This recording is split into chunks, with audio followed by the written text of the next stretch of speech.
É hora de mais um Flávio Prado Entre Amigos. Hoje nós vamos falar de grana, dinheiro, din-din, lajã, bufunfa. Quem não gosta, né? Quem não precisa. Mas é orientação. Você cuida bem do seu dinheiro? Você faz certinho? Você tem certeza que você está garantindo o melhor caminho para a sua grana, para o seu dinheiro? Eu convidei hoje um querido amigo, meu mestre. Eu fui coach dele também, olha que legal. Eu fui coach de vida dele e ele é meu coach financeiro. Roberto Navarro. Sensacional, você conhece aí das redes sociais, é um cara muito ativo, toda hora lançando dicas espetaculares para você poder levar uma vida bacana financeiramente falando. E também ele envolve uma série de situações, não só isso, né? Envolve o lado social. Bom, é uma entrevista bem bacana e imperdível para você. Antes da gente partir para o Navarro, eu quero pedir que você inscreva-se no nosso canal, que você dê o seu like, que você faça os seus comentários, ative o sininho, ajuda a gente. Você fazendo isso, você vai mostrar que tem interesse no nosso produto. Você vai criar uma condição para o algoritmo entender que nós temos um produto relevante e isso vai significar mais produtos, mais programas bacanas. Tenho certeza que você vai gostar da gente e nos ajudar, né? Inscrevendo-se no nosso canal. Mas agora eu vou deixar você com o Roberto Navarro. Ele vai explicar um monte de coisas legais. Preste atenção. Você vai aprender. Aliás, pega um caderninho para você poder anotar a sua canetinha. Vai ter muita coisa legal, tem muita dica bacana para você, tá bom? Roda a vinheta e já já a gente volta com o Roberto Navarro no Flávio Prado Entre Amigos no Mundo Corporativo.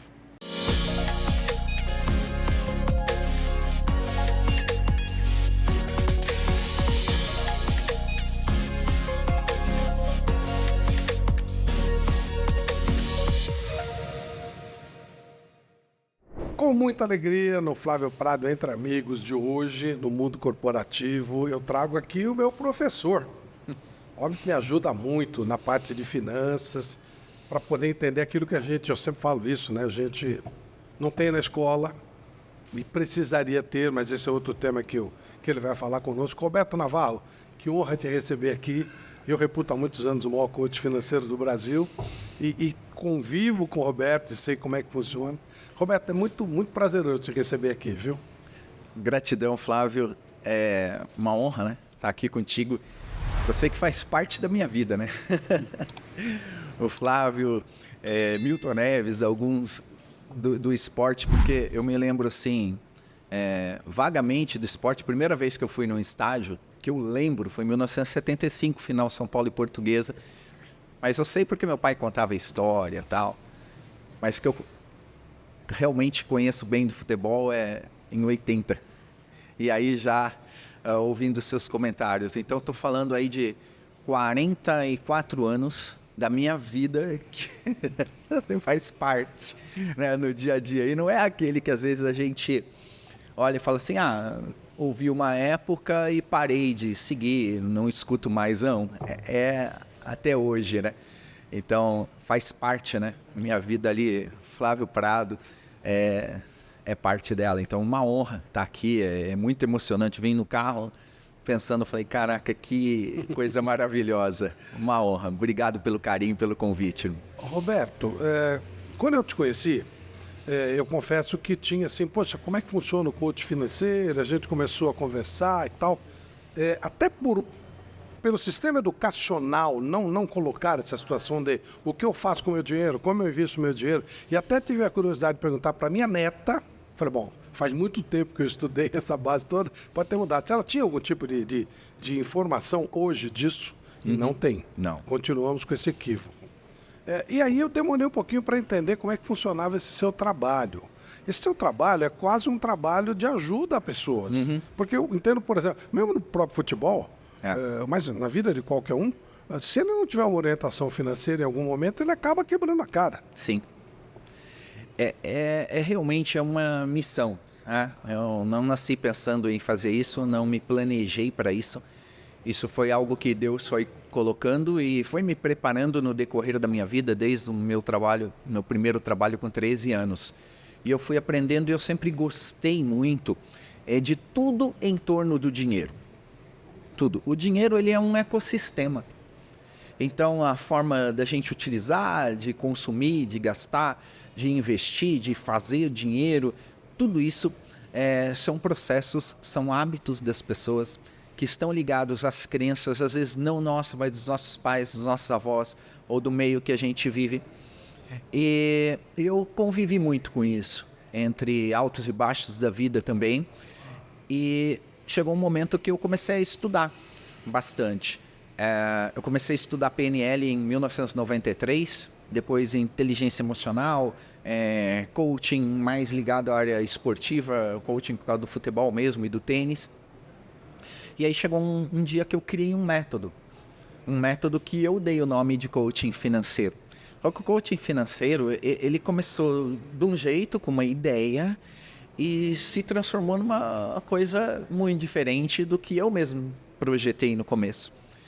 Então, a educação financeira é o que tem que ter a base nas escolas, é o que tem que ter uma base para todo mundo. Uma criança de 8 anos, ela tem que ter total habilidade com o dinheiro para usar a mesada dela. Eu sou a favor que uma criança de 8 anos tenha cartão de crédito, por exemplo, tá? Para ela já se adaptando. Os meus filhos, com 10 anos de idade, já tinham cartão de crédito. Tem 4 filhos, 3 têm independência financeira. Não é à toa, é porque eles foram treinados para isso, para conviver com o dinheiro.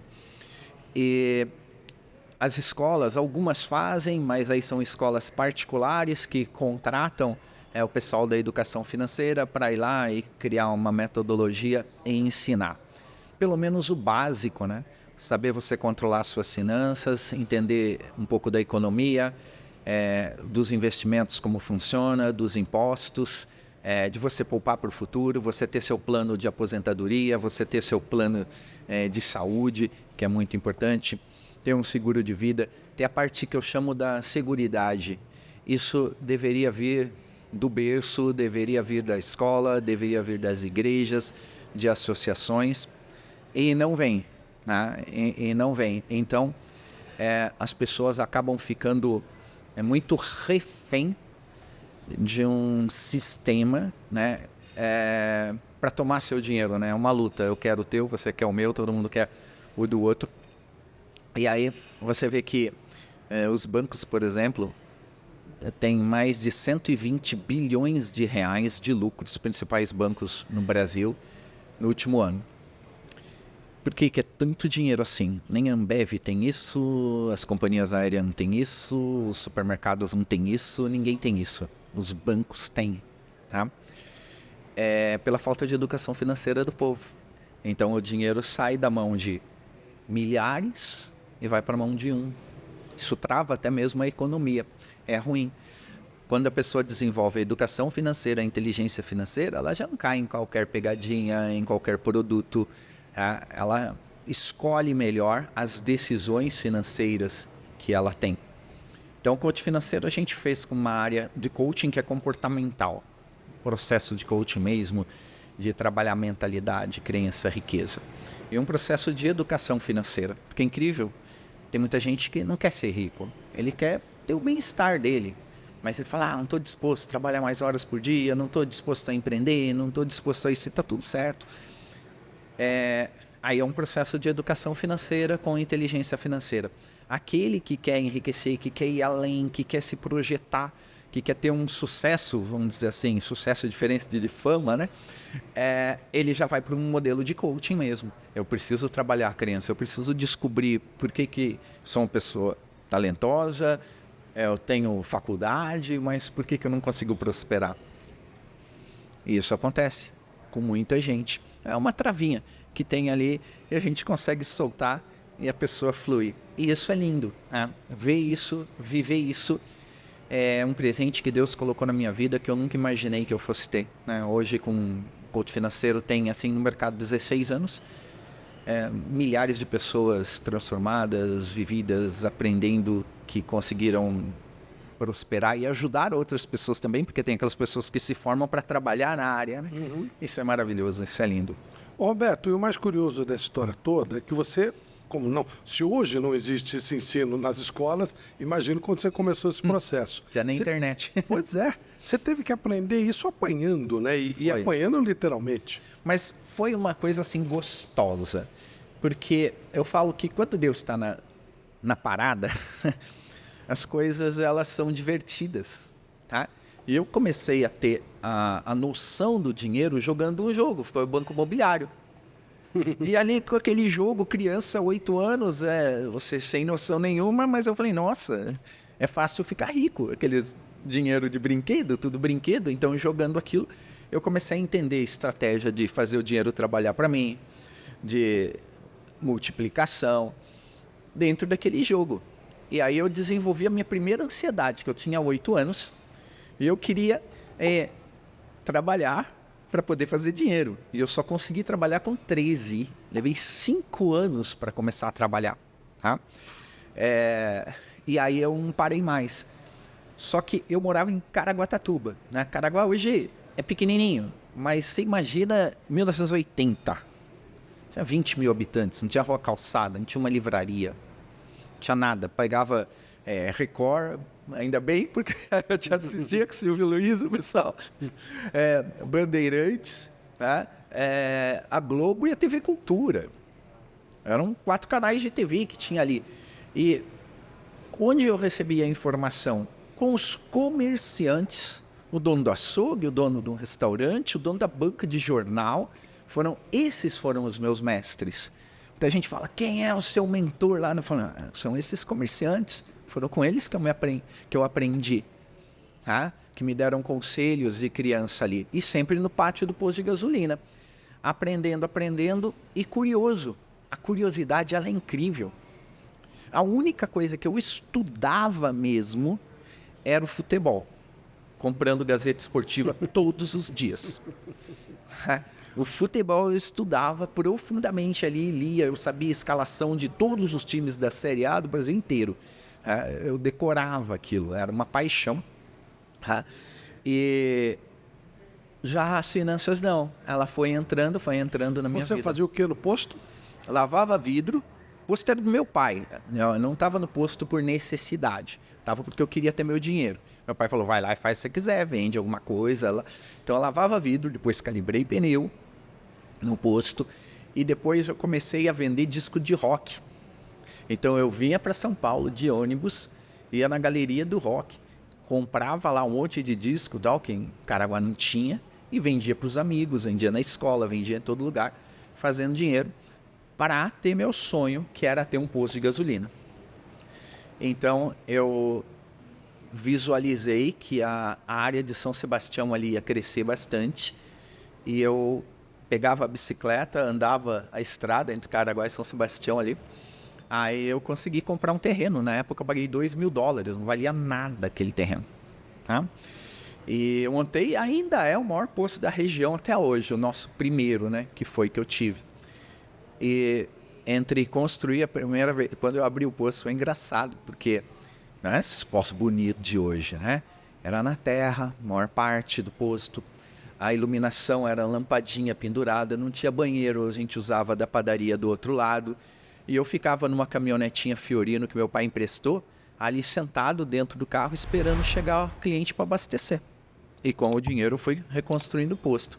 Aí teve uma fase que eu vendi o posto, aí veio a independência financeira, na venda daquele primeiro posto.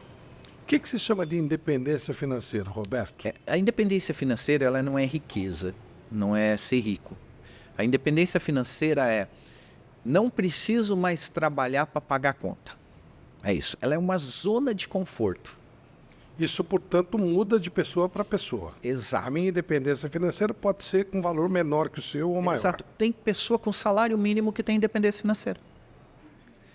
Ele tem lá R$1.500 e está aposentado com R$1.500, ele gasta R$1.200 para viver.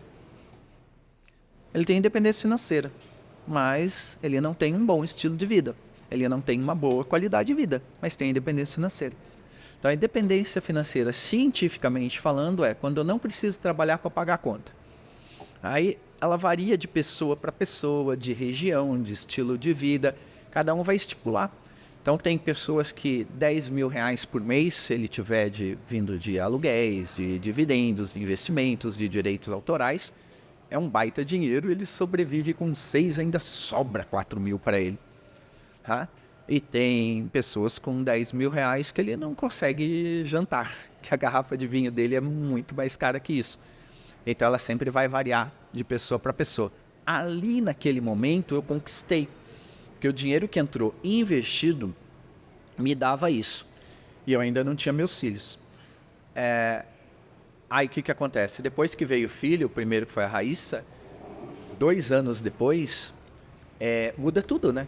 Porque aí muda seu custo de vida, aí você começa com outras despesas, aí você pode perder a sua independência financeira. Já não é tão independente assim. Não é tão tem independente tem um assim. custo maior. Exato. Então ela vai variar. Por isso que a gente vê muita gente com os altos e baixos da vida. Tô bem, de repente não tô bem mais. O que é isso? Erro de cálculo de independência financeira e segurança financeira. Então ela mantém um cálculo, ela põe aquilo como meta dela, só que no meio do caminho ela muda o padrão de vida, ela muda o filho de escola, ela muda de academia, ela contrata um personal trainer e esquece que isso daí vai repercutir no todo da vida dela. E aí a conta não fecha e chega num momento que ela passa a ter dificuldade novamente. Então é necessário um planejamento até mesmo dessas coisas que podem acontecer e ocorrem na vida da gente. Esse é o caso daquelas pessoas que ganham fortunas numa loteria, no Big Brother, e que voltam ou ficam até numa situação pior do que a que ele tinha antes? Pode ser também, né? Porque cada caso é um. Mas o grande segredo é das pessoas que dão sorte na vida, assim, com um jogo, né? Jogo é sorte, né? Sorte é azar. Daí que o nome é jogo de azar, né? Existe uma pesquisa, teve um Globo Repórter uma vez, que mostrou que 86% das pessoas que ganharam na Mega Sena aqui no Brasil, eles foram investigar 10 anos depois como estava aquela pessoa. E 86%, ou seja, imensa maioria, estava mais pobre que um dia antes de ter ganho na Mega Sena. Isso é surreal. Por quê? O que enriquece, Flávio, não é o dinheiro. Não é. O que enriquece é o processo que você faz para obter. Então isso explica algumas coisas. Pessoas, empresários, normalmente empresário, que estava rico, aconteceu alguma coisa na vida dele, ou emocional, doença, divórcio, situação da empresa, faliu e depois ficou rico de novo. A gente vê isso todo dia acontecendo, né, com vários empresários. Por que ele perdeu? Algum problema que teve. Por que ele recuperou? Porque ele tem um processo de fazer dinheiro. Agora, o cara que ganhou na Mega Sena, se ele perder, qual é o processo que ele tem? Acertar 6 números de novo. Que é quase impossível. Não tem outro. Jogador de futebol. Se ele perde, qual a chance dele fazer de novo? Voltar a jogar. Aí ele não tem mais idade. Aí ele dançou. Por quê? Porque ele não fez o processo da riqueza. Não fez. Tem uma fórmula de processo da riqueza? O empreendedorismo é a fórmula mais certeira, vamos dizer. Tá? O empreendedorismo é legal assim a gente sempre pegar dados, estatística, né? Você pegar assim, onde estão os mais ricos do mundo, pelo menos reconhecidos, né? Aí a revista Forbes, onde ela tem lá os 500 mais ricos do mundo. Aí você pega os 500. Quem são e o que eles fazem? Porque isso é evidência. O sucesso deixa rastro, o fracasso também. Certo. Aí você vai olhar dos 500. Os 500 são empreendedores. Os 500. Tem alguém ali que não é empreendedor? Tem. O herdeiro do empreendedor. Ou seja, não existe outra fórmula para a riqueza a não ser o empreendedorismo. Que não se ensina na escola também. Que não se ensina na escola também. Então a escola não se ensina a ser rico, se ensina a ser escravo. Você receber um conteúdo para trabalhar para um empreendedor e ele te dá um salário, tá, por aquilo. Ah, tem como eu ser CLT e ser rico? Claro que tem. Como? Você ser um CLT empreendedor. Trabalhar por bônus, trabalhar por comissões, fazer parte do processo, a famosa meritocracia. Tá? Mas eu sou um cara que sou um servidor público e eu não tenho isso no meu negócio e eu tenho lá meu salário. Como que eu vou ficar rico? Rico você não vai ficar, mas você pode ter independência financeira. E aí ele tem que fazer o quê? Ser um exímio investidor. Ele tem que aprender tudo da bolsa. E o que é a bolsa de valores? é ser empreendedor. Quem são os melhores investidores do mundo? Os empreendedores. Porque quando eu compro uma ação, eu estou comprando uma empresa. Então eu não preciso entender de bolsa, eu preciso entender de empresa. Aí eu entendo, e é simples. Quando a gente vai comprar, vamos supor, se eu vejo um rapaz vendendo pipoca, e eu chego e falo assim, eu quero comprar o carrinho de pipoca dele. Eu agora vou ser um pipoqueiro. Eu chego, vou fazer algumas perguntas para ele. Irmão, vem cá, quanto você fatura por mês aqui? Eu falo, estou faturando 30 mil. Quanto você gasta para pagar sua licença na prefeitura, para comprar um milho de pipoca? Quanto você gasta? Gasto 5. Sobra quanto? Tá sobrando 25 mil para mim. Legal. Tem alguma dívida para pagar? Algum empréstimo você tem no banco? Licença na prefeitura atrasada? Tem alguma coisa? Ele me fala, tenho isso aqui. Tá bom, quanto você quer no seu carrinho? Eu quero 200 mil reais no meu carrinho. Eu vou calcular 200 mil reais. Ele me dá 25 por mês, eu levo 8 meses para ter o retorno. Vou fazer esse negócio que é um bom negócio. Compro o carrinho de pipoca dele. Para comprar ação é a mesma coisa. Eu tenho que saber quanto ela custa, quanto ela está valendo, se a empresa tem dívida, quanto ela dá de lucro, quanto tempo vai levar para eu ter o meu retorno. É a mesma pergunta. Então, eu tendo as perguntas de empreendedores, eu falo que o melhor curso de bolsa é, sei lá, no ICF fazer com a gente, aprender a investir na bolsa. Lindo, a Amanda vai te ensinar tudo. Mas é você fazer um curso de contabilidade. Todo contador, ele tem todas as habilidades, todo mundo que fez faculdade, contabilidade, administração de empresa, esse cara tinha que ser multimilionário.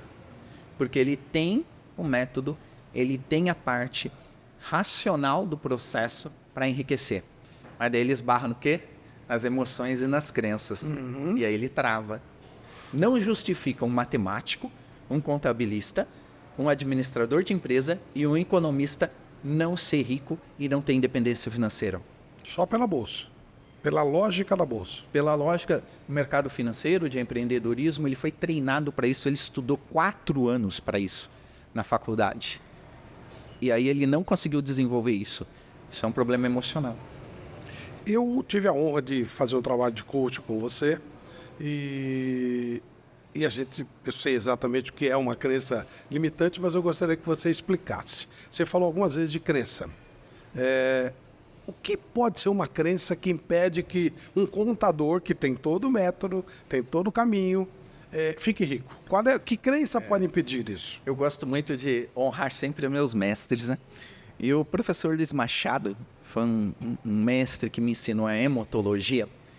E eu fiz um dia uma pergunta para ele, ele já não dava mais treinamento, mas ele ia lá na formação, que levava uma semana, para a gente fazer pergunta, né? Eu tive a honra de sentar ali no saguão do hotel, trocar uma ideia com ele.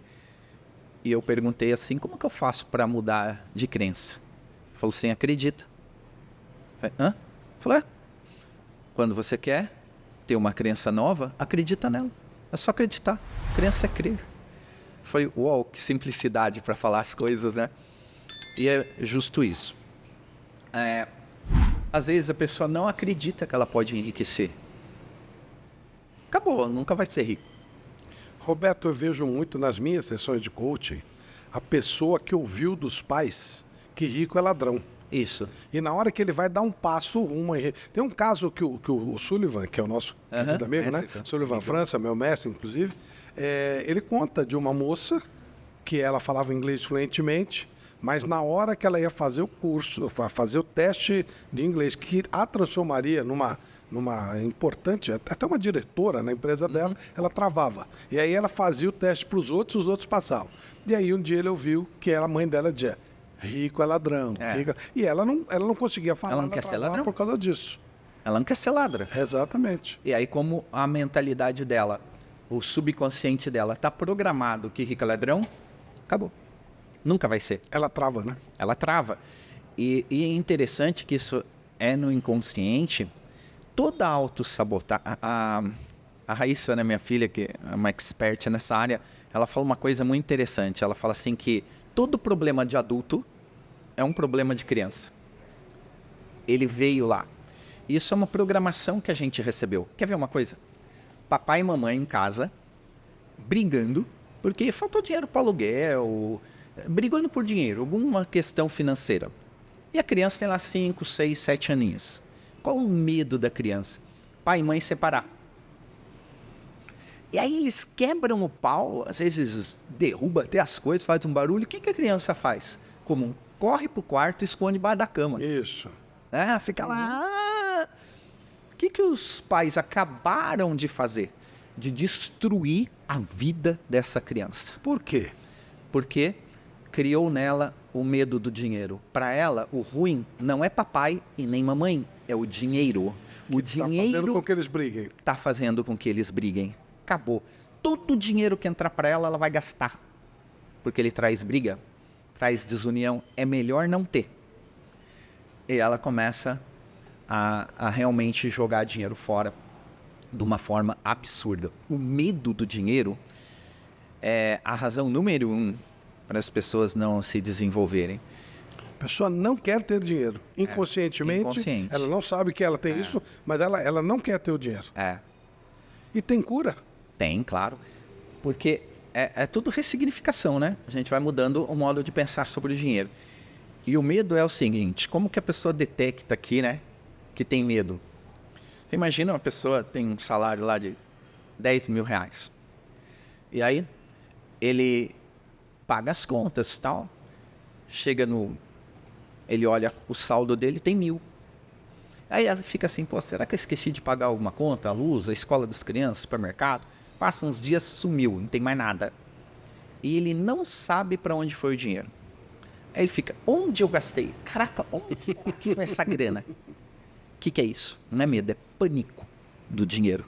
O dinheiro faz tão mal para ele que ele tem que se livrar do dinheiro. Então ele faz de tudo, é uma autossabotagem tremenda para jogar o dinheiro fora. Quando a pessoa não tem isso, é simples, você pergunta para ela assim, quando você recebeu o seu salário, quando você tirou seu prolabore da empresa, qual a primeira conta que você pagou? Fala, separei uma parte e investi. Esse você já sabe que vai prosperar. Paguei o cartão, paguei não sei o quê. Valeu. Ele tem como prioridade contas e não riqueza. Perfeito. Tá? E aí a gente faz um processo que eu chamo de inversão de valores. E é muito legal isso, porque com esses 16 anos aí já trabalhando nessa área, todo dia a gente encontra pessoas, ou seja, numa mentoria individual ou dentro do curso, e a gente escuta as histórias, as experiências, né? E são cada uma assim mais maluca que a outra. E é sempre um padrão de autossabotagem. Esses padrões, eles se repetem. 2, 3 coisas ali que se repetem. Raramente chega assim pra gente um caso assim absurdo. Não, vai mudar a história, mas o padrão comportamental é sempre o mesmo. Sempre o mesmo. Ou seja, como diz a sua filha Raíssa, o problema do adulto é um problema da criança. Da criança. Sempre, sempre, sempre, sempre. Você pega assim, gente que não evolui, não cresce. Sabe por quê? Porque ele tem medo de ser maior que o pai dele. E o pai dele pode não ter sido tão grande assim. A honra ao pai e à mãe. Nossa. Veio da igreja. Olha isso.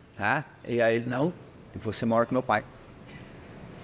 Ele trava, ele fica sempre, que aí a gente chama do termostato financeiro. Ele está programado para receber 50. Se ele fala assim, não, meu pai recebeu o máximo 50, eu não vou ter 70. Só que isso é consciente? Não, é inconsciente. Esse é o problema. Aí ele não consegue evoluir, ele trava naquele ponto. Algumas vezes, durante essa nossa entrevista, você usou o termo fazer dinheiro, fazer dinheiro. E aí a gente remonta lá na Penha, quando era preso um cara que tinha uma maquininha de fazer dinheiro em casa e tal. O que é fazer dinheiro, Roberto? Isso é legal porque é cultural. Alguns países, né, cada um fala de uma forma sobre o dinheiro. No Brasil, a gente fala ganhar dinheiro. O americano, ele não usa earn money, ele fala make money. Tá? E aí, dentro da cultura do coach financeiro, que eu falo que coach financeiro não é um treinamento, é um estilo de vida. Qual é esse estilo de vida? Nós vamos ficar sempre rico, próspero, abundante e ajudar muitas pessoas. É esse estilo de vida. E a gente não usa o ganhar. Porque ganhar, eu perco. O ganhar e perder é muito próximo, tá? O ganhar é... Eu ganhei um jogo, eu ganhei um presente, tá? Só que o dinheiro a gente não ganha. A gente trabalha e trabalha muito, dá um duro danado para chegar e falar, ganhei. Inclusive tem que ser criativo, já começa por aí, né? Exato. Uma vez estava em Nova York com a Amandinha. A Amandinha acho que tinha 11 aninhos, né? Era uma fofinha.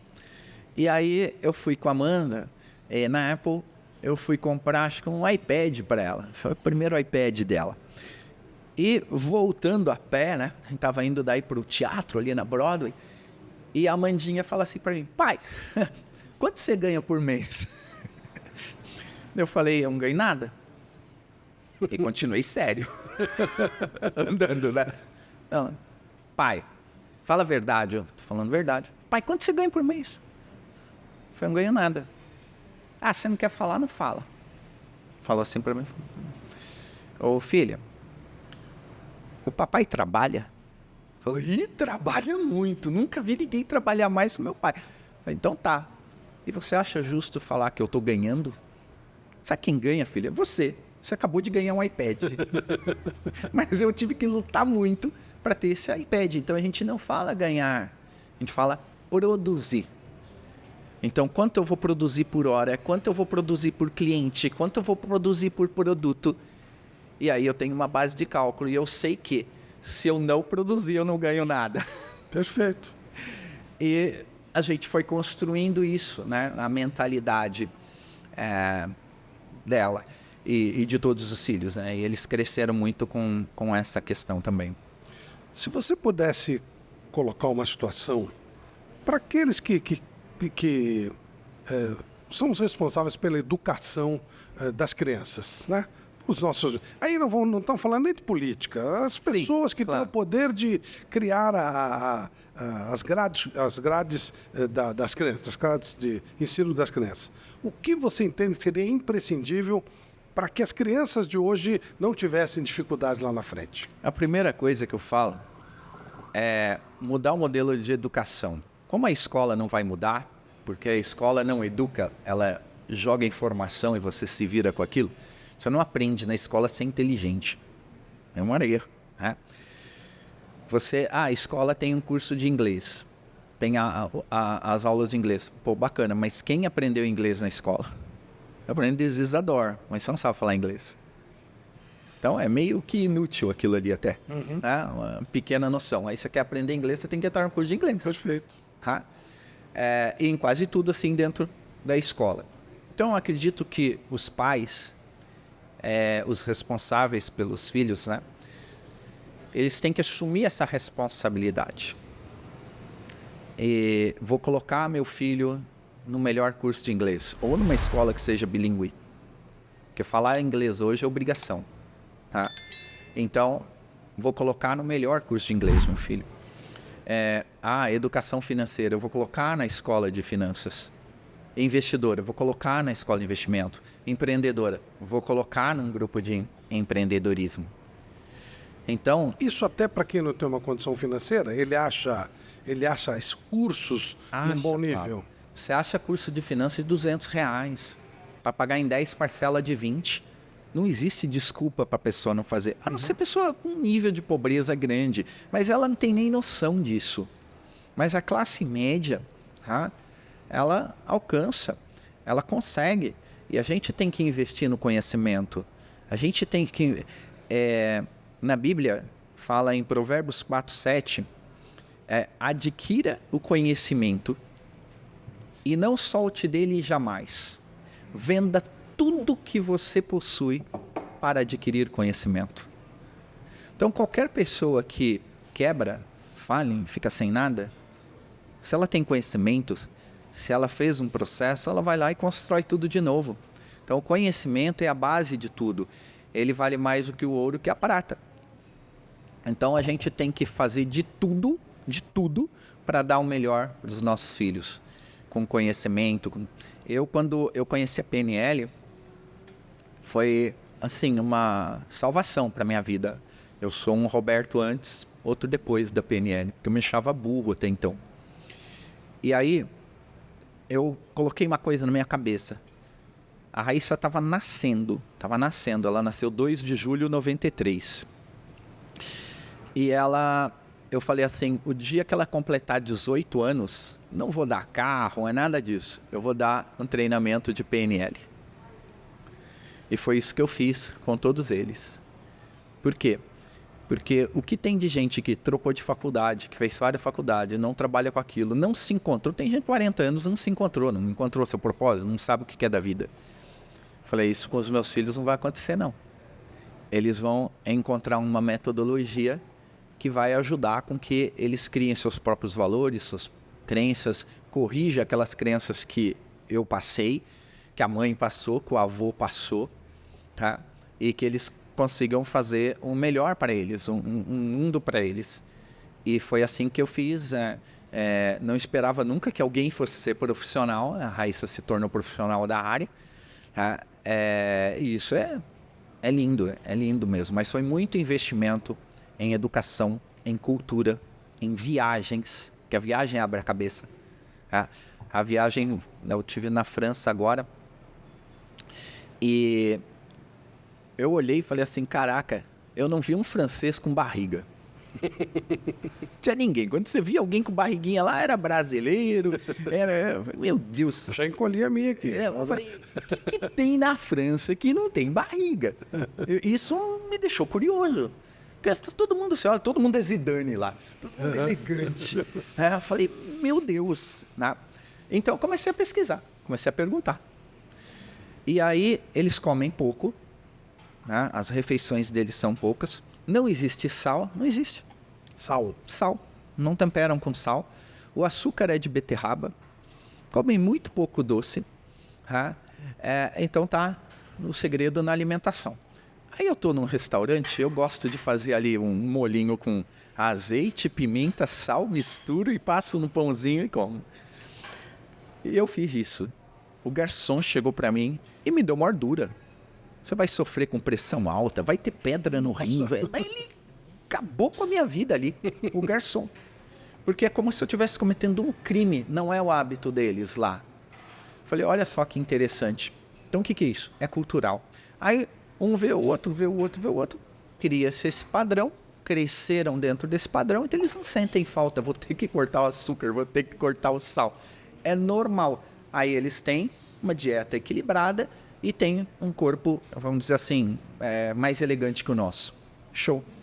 Eu usei esse padrão com relação a cigarro na minha casa. Nunca houve cinzeiro na minha casa. Meus filhos nem sabem o que é fumar, nada. Assim, não existe para eles isso. Exato. Eles cresceram de uma tal forma que o cigarro não existe na minha casa. Então, você falou disso aí, isso. Eu lembrei disso. São os padrões. Então, são os padrões que a gente estabelece. Então, se eu estabeleço na minha casa padrões saudáveis, o que não é garantia nenhuma que o filho vai seguir. Eu sou um louco do esporte, sou um atleta, só não sou profissional porque não sou remunerado, eu pago. Mas nem todos são. Eles não seguiram tanto essa linha, não gostaram tanto para ser um atleta. Vão à academia, não tem aquela paixão por aquilo. Por dinheiro foi algo muito natural, com todos eles. Tem, alguns são melhores, outros menos, mas todos têm um padrão bacana com o dinheiro, com o empreendedorismo. Todos eles foram muito para o lado do empreendedorismo aí, todos. Tá? Então foram padrões, e eu falo que é o quê? Eu não eduquei, eu treinei. Existe uma grande diferença de você educar e você treinar. Então, por exemplo, a Raíssa pequenininha, ela ia colocar o dedinho na tomada. Aí a mãe gritava com ela, dava palmada, aí a criança chora. A criança não está entendendo, porque você fala o que você não pode fazer e não o que você deve fazer. Eu falei, para com isso. Eu chamei meu eletricista e falei, negócio é o seguinte, você vai colocar um fiozinho bem pequenininho, desencapado na tomada. A Raicinha vai meter o dedo lá, vai tomar um choque, bem levinho. Vai gritar, vai chorar e nunca mais vai pôr a mão. E foi isso que aconteceu. Ou seja, treinei. Eu não precisei falar, não faça isso. Ela fez, se deu mal, não põe mais. Isso é quase lei de Pavlov, né? Ô, Roberto, Vamos chegando no final da nossa entrevista, mas você falou toda hora, minha filha é Raíssa e tal. Eu te conheço, você tem um filho chamado Raí. Isso tem alguma coisa a ver com o jogador, não? A Raíssa já tem a ver com o jogador. A Raíssa, Pérola, Amanda e o Raí. São 4. A Raíssa nasceu 2 de julho de 93, né? São Paulo bicampeão da Libertadores, não tinha ganho o bimundial ainda. E eu falei assim, meu filho vai chamar Raí. Nasceu menina. Eu coloquei o nome da filha do Raí. Ela chama Raíssa? Chama Raíssa. Tá? Aí eu coloquei o nome da filha do Raí. E o Raí veio só em 2000. Tá? Então veio o retorno do Raí por São Paulo em 98. Que ganhou lá do Corinthians naquela final do Paulista, né? Ficou ali até 2000, que ele encerra a carreira. E aí nasceu.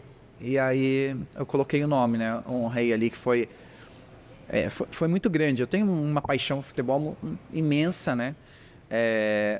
E você sabe que agora, indo lá no Parque dos Príncipes, eu comprei... Na estreia do Beraldo. Na estreia do Beraldo, fiz questão de estar lá, né? E ali eu fiquei onde eu comprei ingresso sem saber o lugar, não conhecia nem nada, comprei de cambista e o lugar era onde é o Ultras, né? A torcida organizada lá do Paris Saint-Germain. Que os caras têm que vir pro Brasil para aprender a torcer, né? Eles ficam quietinhos ali, só ficam em pé, né? Até sem graça o negócio. Mas só tem um jogador lá que tem um painel gigantesco lá no estádio, que é o Raí. O Raí sabe dessa sua idolatria? Seus filhos já viram o Raí, já conversaram com ele? Então, o Raí uma vez esteve num dos nossos postos, meio perdido, em São Sebastião, num dos postos. Ele parou para abastecer e ele estava meio perdido, não sabia para onde ia direito, não tinha o Waze naquela época, ele estava indo para a Praia da Baleia. E ele parou, foi comprar um picolé. Nisso, a minha esposa chegou e falou assim... Beto, o Raí. Eu achei que ela estivesse falando do meu filho. Eu falei, manda ele ficar quieto lá, deixa, depois eu falo com ele. Ele falou, não, o Raí de verdade. Eu falei, opa. Aí eu fui lá, era ele.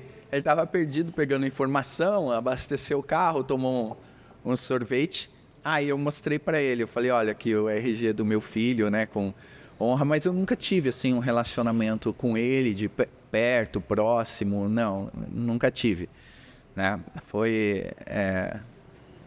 E é engraçado que o Raí, meu filho, né, ele sempre coloca bastante coisas na internet, fala do Raí, ele tem assim um grande carinho, né, pelo atleta que foi, por tudo que trouxe para o São Paulo, né, um dos maiores que teve ali dentro, né, pelas conquistas do título, pelo que jogou, pela pessoa que é também, né, ele sempre deu bons exemplos dentro de campo ali, em treinamento, dedicado, né? Eu falava na época que o melhor jogador do mundo seria o Sócrates com a responsabilidade do Raí.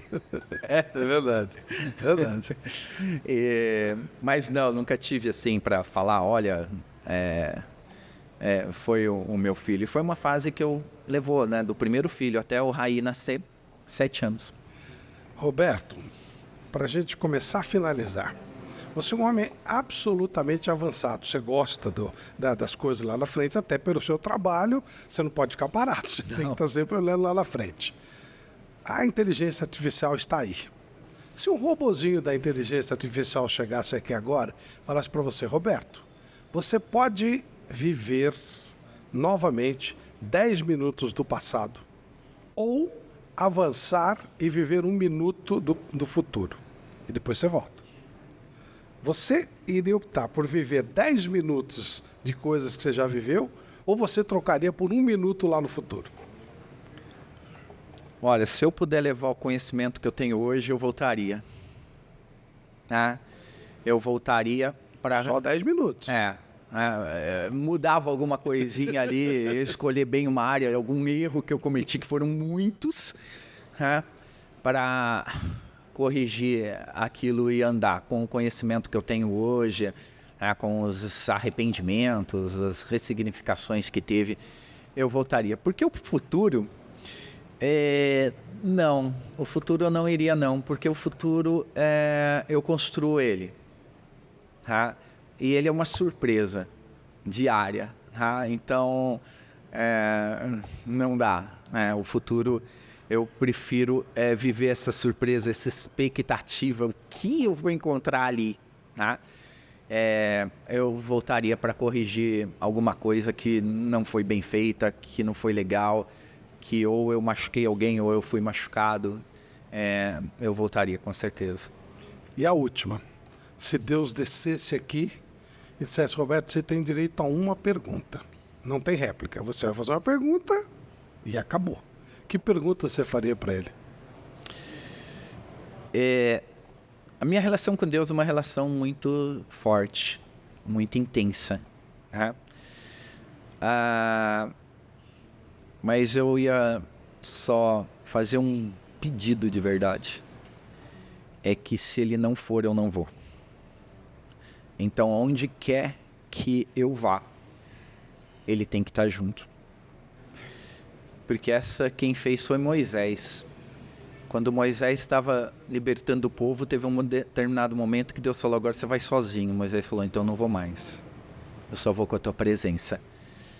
Então, é isso. Só que Deus está com todos nós, né? A gente que é cristão, a gente acredita no Espírito Santo, o Espírito Santo habita em nós. Só que às vezes a gente esquece disso.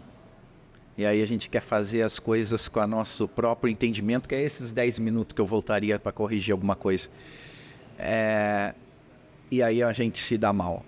Mas quando a gente faz iluminado com a presença de Deus, escutando Deus, tendo a intimidade com Deus, essa orientação ela é perfeita. Ela é agradável e as coisas dão certo. Não que vão ser fáceis. Deus nunca prometeu que ia ser fácil para ninguém.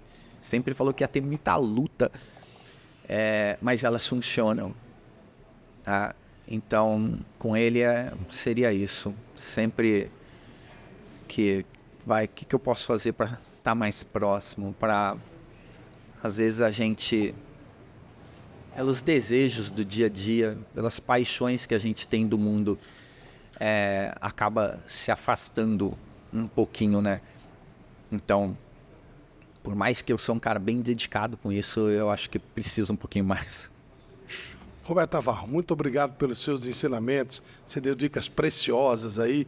E deixa, por favor, se alguém quiser falar com você, participar de um dos seus muitos cursos, você tem um site, né?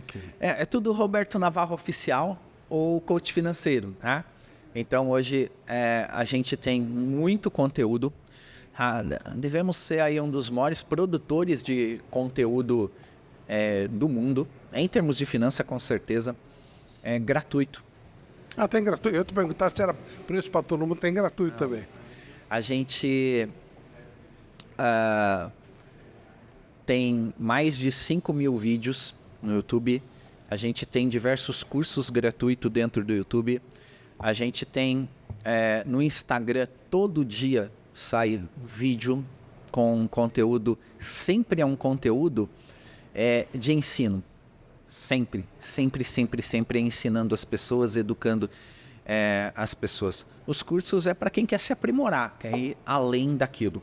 Mas se uma pessoa... Eu tenho um rapaz que mandou um e-mail para a gente outro dia, né, uma mensagem pelo Instagram. Ele, com 18 anos, começou a assistir todos os nossos vídeos no YouTube.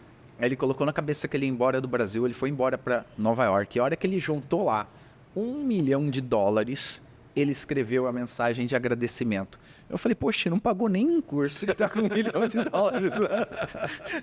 E agora não precisa mais, né? Eu falei, que gratidão é essa? Né? Então, muita gente, né? Todo mundo pode assistir esses vídeos, já é o suficiente para a pessoa arrumar a vida financeira dela. Já treinamentos, mentorias, vem aquela pessoa que quer ir além, né? Que quer uma atenção especial, claro. Aí que ela vem. E os nossos valores sempre são uns valores bem baixos. Por exemplo, a gente é 1/5 do valor do mercado. Bem mais barato. Por quê? Porque o nosso público, ele sempre foi de classe média C, máximo B, nunca foi o A. Tá? Deus me deu esse público para cuidar deles. Então a gente sempre colocou um valor muito inferior do que o mercado aplica. E isso não foi uma escolha nossa. Foi perceber que quem segue a gente é sempre esse público. É sempre esse público. Aquele de classe A, ele vem para mentoria individual, coisas mais exclusivas. Mas começa bem lá embaixo para poder ajudar todo mundo mesmo. Né? Muito obrigado, Roberto. Valeu. Eu que agradeço, Flávio. Obrigado. Um abraço a todos. Até o próximo Flávio Prado Entre Amigos do Mundo Corporativo. Um abraço.